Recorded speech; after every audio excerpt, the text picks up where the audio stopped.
Some boss battles are legendary for just how challenging they are, but others are legendary in how they have clever little hidden tricks to be beaten. Here are 10 of our favorite examples of secret tricks to easily beat hard bosses. This will likely be an ongoing series, but just as a disclaimer, spoiler alert for all of these games, be careful. Starting off at number 10, let's talk about Final Fantasy III, or Final Fantasy VI. One of the best old school tricks, Phantom Train is an early boss from the game. After fighting through an entire dungeon of ghosts on the train, you'll face off against the spectral locomotive for a final battle. Now, this boss isn't the toughest in the game, but it does have one of the coolest weaknesses. As the only undead boss technically in Final Fantasy III, you can simply use a Phoenix Down, a regular old item, you know, the revive item to bring you back, and that ends the battle instantly because you think he's the boss, you know, he's undead, he's a ghost. Phoenix Down is how you revive party members. You see what I'm going at here? It brings him back to life and boom, you're done. Kind of cool, right? But next at number 9, speaking of cool, kind of weird ones, let's talk about Metal Gear Solid 5. Because all sniper duels in Metal Gear games always have like a secret method to make them easier.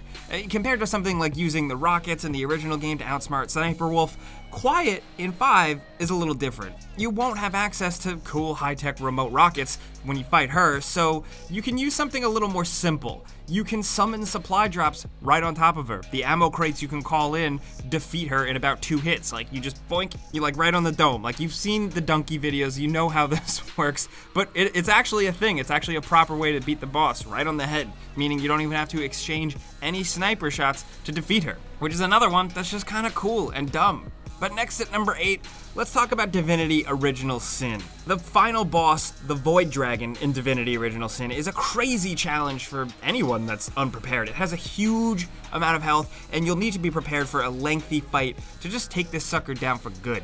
But for players looking for, you know, more of a cheesier way to win, the one-time use Lava Core scroll brings the Void Dragon to its knees instantly. You just have to have it and be ready. The lava kills the Void Dragon in a matter of seconds. No challenge at all. This is one of the few tricks you can use against a final boss, making this pretty special.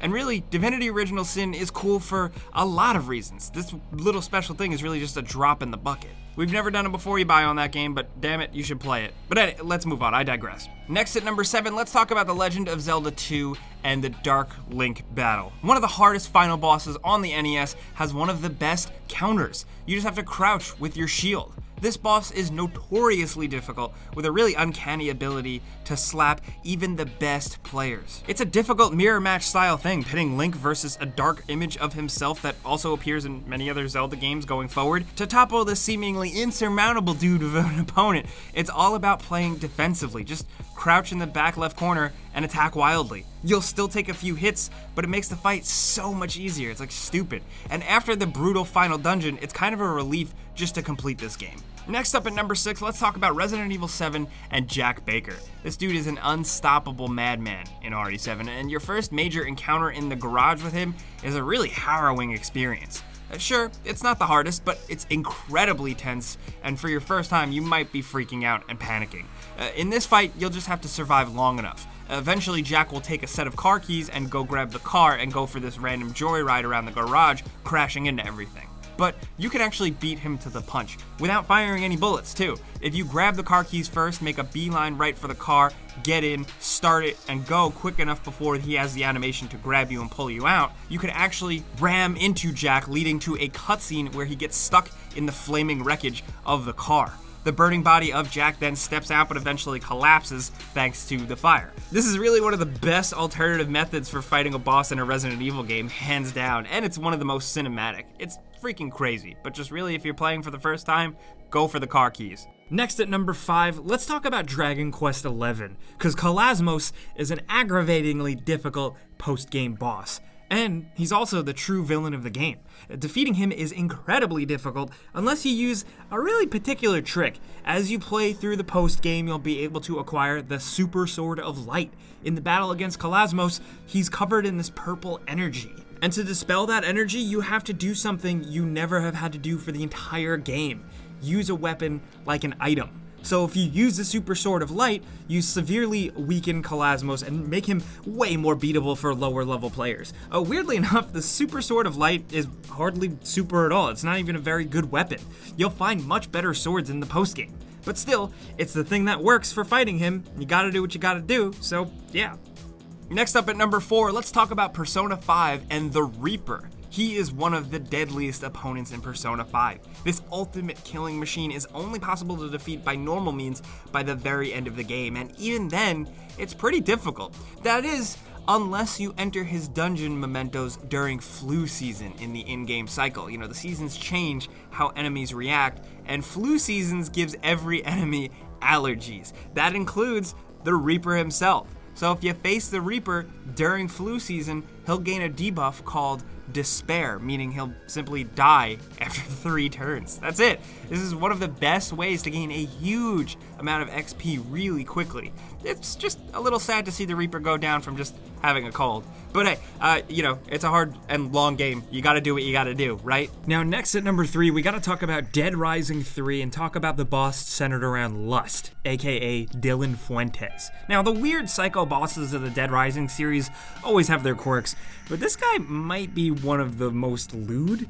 This fetishist runs around with this flamethrower attached to his crotch, and he spews a mixture of fire and ice attacks that can actually be pretty deadly. So to chill him out, almost literally, you gotta interact with it's a long story, but there are these stripper poles in the middle of the arena. You can click on them, and then the character, there's an animation that plays where he kind of pole dances a little bit. It's very PG, but it actually debuffs the boss, and then he can't do his flamethrower attacks, and you could do it multiple times. This makes the fight way easier because then he only has about access to half of his attacks as long as you keep it up, but it's also just one of the weirdest, and we had to mention it. But coming down to number 2, finally, let's talk about Mega Man.